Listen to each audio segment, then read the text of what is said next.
Sir Philip Green, at least for the time being, is in deep, deep doo-doo, following my erstwhile parliamentary colleague, now Lord Peter Hain's use of parliamentary privilege to break a decision taken by the courts to reveal nothing about the identity of a person referred to in relation to sexual harassment allegations and even racism.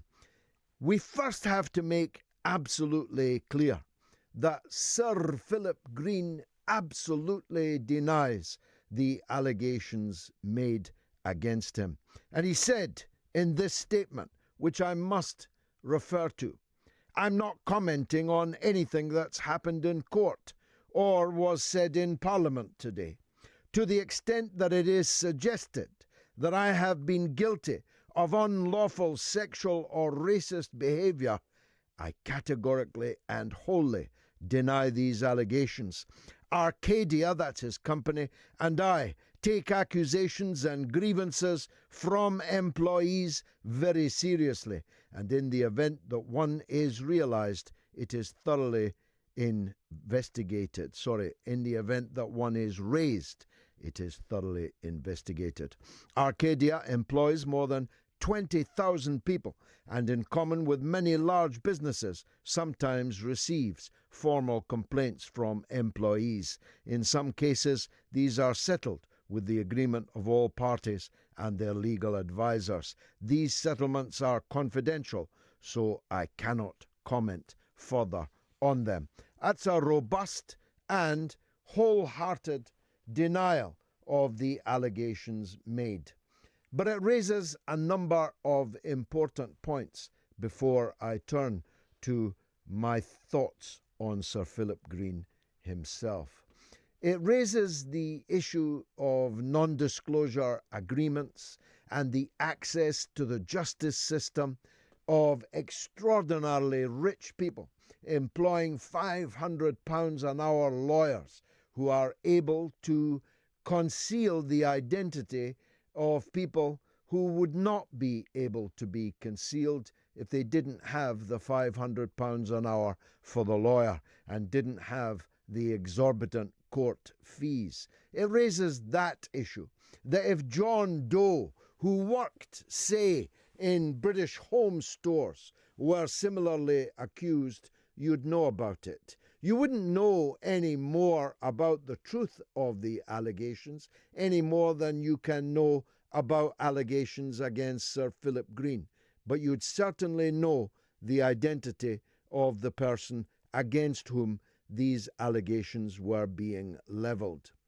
It raises further the issue of parliamentary privilege and the right, an ancient right, of parliamentarians of whatever colour, stripe or character to make accusations against people without fear of any legal implications or repercussions for themselves. In the interests of full disclosure, I must say that I have myself used the laws of parliamentary privilege many times. I did so during the miners' strike, and I did so on many other occasions, both in written motions before the House and on my feet as a speaker in the House of Commons, a speaker to whom some people sometimes paid attention. And I make no apology for that. And I give you a pretty good example about another mogul now deceased. I was the Member of Parliament who revealed about the late Robert Maxwell many truths that would never otherwise have been revealed. That's because Robert Maxwell regularly used his vast wealth to make sure that uncomfortable allegations against him could never find the light, could never find the airwaves. One night, on a Saturday night, Seymour Hersh, the world's greatest journalist, had put through my letterbox, literally, a series of chapters from a book he was writing, but which could not be published in Britain. Could not be published because Robert Maxwell had injuncted the publishers, had injuncted all book distributors, had injuncted all book sellers. If it were not for my tabling some of the most succulent of the allegations made by Hirsch against Robert Maxwell in the House of Commons under parliamentary privilege, you might not know today that Robert Maxwell had stolen hundreds of millions of pounds of his own employees' pensions. You would not know that Robert Maxwell had employed as his foreign editor a man, I'm not making this up, involved in gun running. You would not know, if it were not for my actions under parliamentary privilege, that Robert Maxwell may well have revealed the whereabouts of the great, brave, Jewish Israeli citizen Mordechai Vanunu, who had come to England to disclose the existence of hundreds of Israeli nuclear weapons and their whereabouts. It was alleged by Hirsch that Maxwell, partly out of pique, that Vanunu told his story in the Sunday Times, then edited by my friend Andrew Neil, had disclosed Vanunu's whereabouts and thus caused his kidnapping and what subsequently happened to him, which is a subject for another night. But I did all of that under parliamentary privilege. And there was no other way that these allegations could have been spoken in Britain than my raising them under parliamentary privilege. Maxwell went large. He was a large man. He owned a lot of newspapers. He put me on the front page of all of them, defaming me in a spectacular way.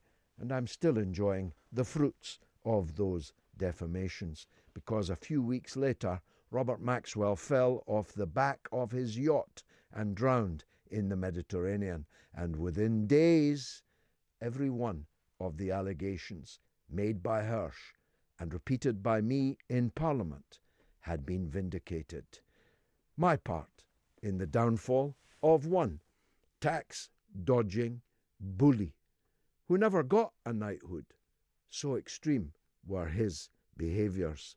Sir Philip Green has been a target of mine for many, many years. Decades, in fact.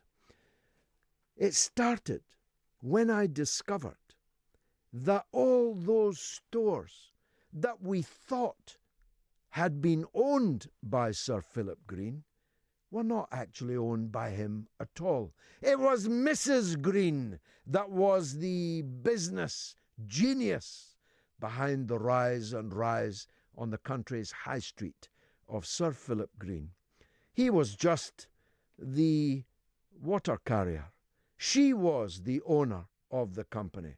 She was the business genius behind the rise and rise of Arcadia, Topshop, Topman, British Home Stores, and much else. I say she was the genius because, well, she must have been, because she was the registered owner of the company. Unfortunately for the British taxpayer, she lived in Monaco, on a yacht, on 2 yachts in Monaco, which unfortunately meant that none of the tax otherwise payable if the company had been owned by Sir Philip Green rather than Mrs. Green, or Lady Green, I suppose I should call her, needed to be paid, because in Monaco there is no taxation at all, least of all for the wives of billionaires who live on yachts. And then, on this very show, I was privileged to be able to fillet the deal, £1, the £1 deal, by which Sir Philip Green sold British Home Stores, a national institution, to a vagabond, to a man who could only have afforded to buy it at £1 and who subsequently ran the business into the ground, leaving, yet again, employees in their thousands robbed of their pensions. Sir Philip Green is no knight of the realm in my view. He ought to have been stripped of that title over the BHS scandal, if nothing else. Now, I have absolutely no knowledge of the allegations made by some former employees against Philip Green. And I absolutely accept the presumption of innocence of any person accused of wrongdoing.